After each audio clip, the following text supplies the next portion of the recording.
administration of US President Donald Trump is making it clear any illusions allies might have had about the White House playing by the rules are gone.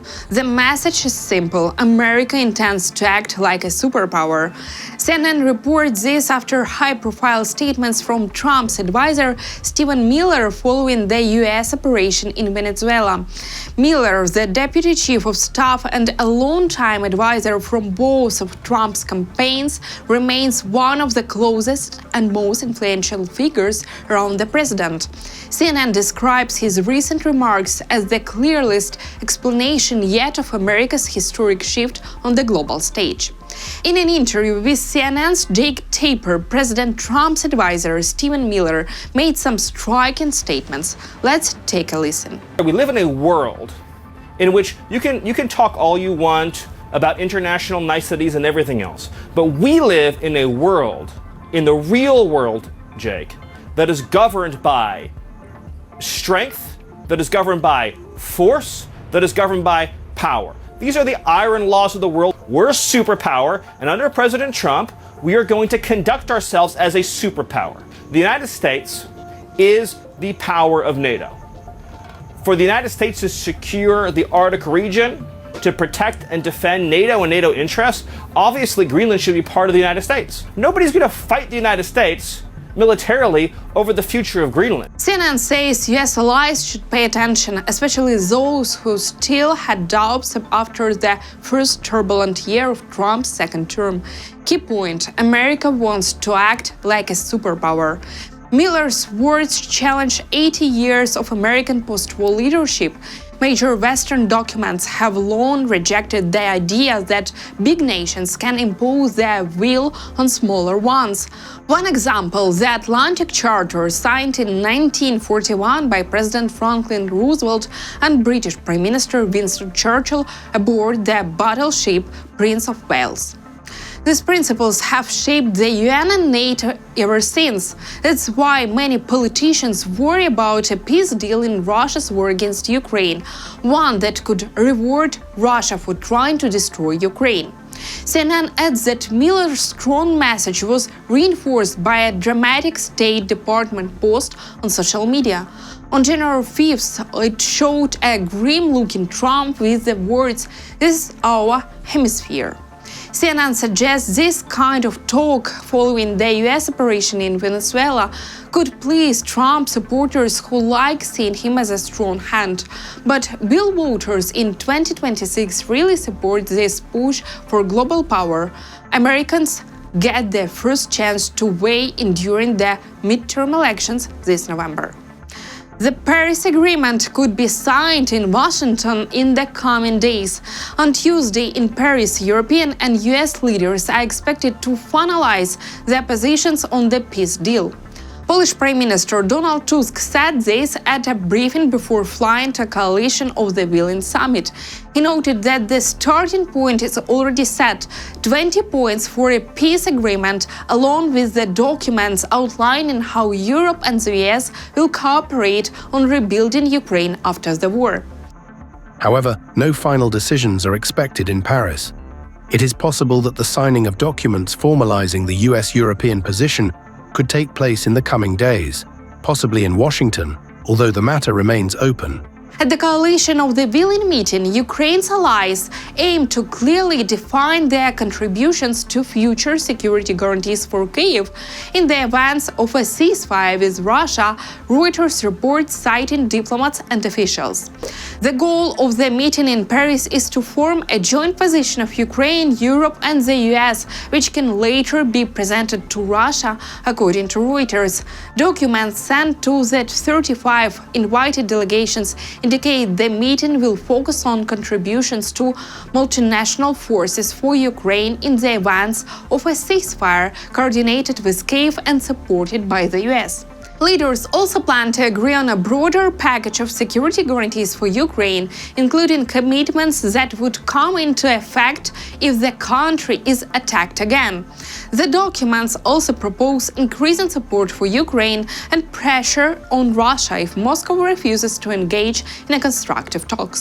A senior EU official expressed hope that strengthening the coalition of the Williams guarantees could solidify US commitments previously outlined in bilateral talks with Kyiv. Meanwhile, Radio Free Europe reports that the number of Western peacekeepers expected to arrive in Ukraine has been revealed. Different European capitals are given different numbers for the size of the contingent. Estimates range from 15 to 20,000, though some hope it could reach 30,000 peacekeepers. No military plans have been officially released. France and the United Kingdom are expected to provide the bulk of the forces responsible for ground and air components.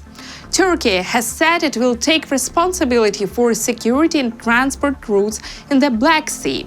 It is not yet clear how close the coalition of the willing forces will be to the front line. Most European officials speaking to Radio Free Europe expect them to be deployed in western Ukraine to support and train Ukrainian troops.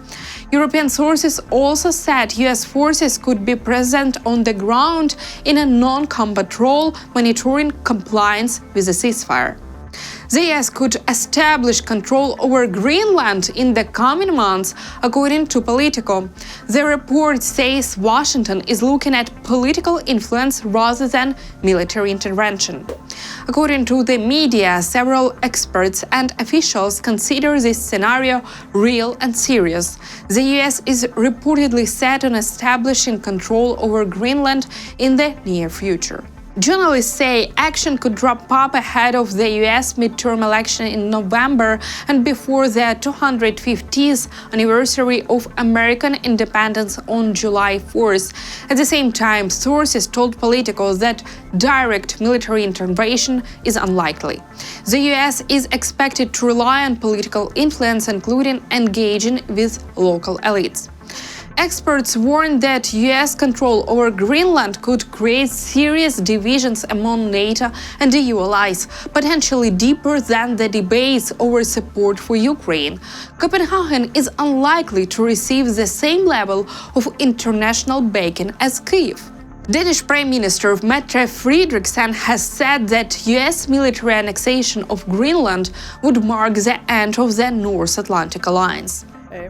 But I also want to make it clear, if the US decides to go to war against another NATO country, then everything ends. That includes our NATO and the security we've built since the end of World War II. But is there a part of you that feels everything could collapse because of this president? I am doing everything to make sure that doesn't happen. I believe in democracy and international rules. And I also believe borders do not change, not one way or the other. Meanwhile, the Trump administration rejects the idea of taking Greenland by military force. White House Deputy Chief of Staff Stephen Miller reiterated that official position is that Greenland should be part of the United States, but he dismissed the notion that military actions would be necessary to achieve this. When asked whether the US is truly ruling out military intervention, Miller instead questioned Denmark's claims to the Arctic territory. The real question is, by what right does Denmark assert control over Greenland? What is the basis of their territorial claim? What is their basis of having Greenland as a colony of Denmark? The United States is the power of NATO.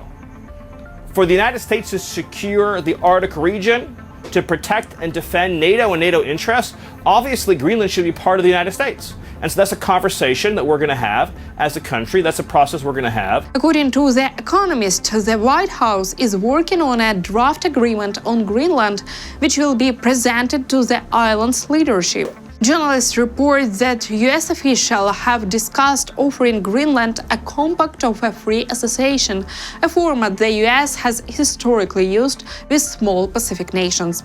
Such agreements allow American forces to operate freely on the territory of signatory states with the added benefit of duty-free trade. Denmark, in response, notes that Greenland already hosts a US military base, which provides Washington with significant freedom of action.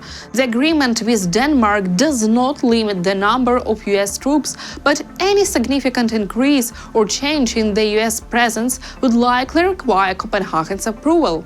According to the reports, US officials tried to start direct talks with Greenland's government, but were refused. Secretary of Defense Pete Hegseth said Russia's air defense system in Venezuela failed. He said they did not stop a successful US operation in which Nicolas Maduro and his wife Celia Flores were captured. Hegseth said the operation went smoothly. Nearly 200 of the US best troops were able to enter the city and make the arrest. And then we saw 3 nights ago in downtown Caracas in Venezuela, as nearly 200 of our greatest Americans went downtown in Caracas. Seems those Russian air defenses didn't quite work so well, did they? Downtown Caracas, and grabbed an indicted individual wanted by American justice in support of law enforcement without a single American killed. Reestablishing deterrence. Recall that Venezuela received from Russia, among other equipment, Su-30 Mk-2 fighter jets, Panzer S-1 air defense system, and Buk M2E systems.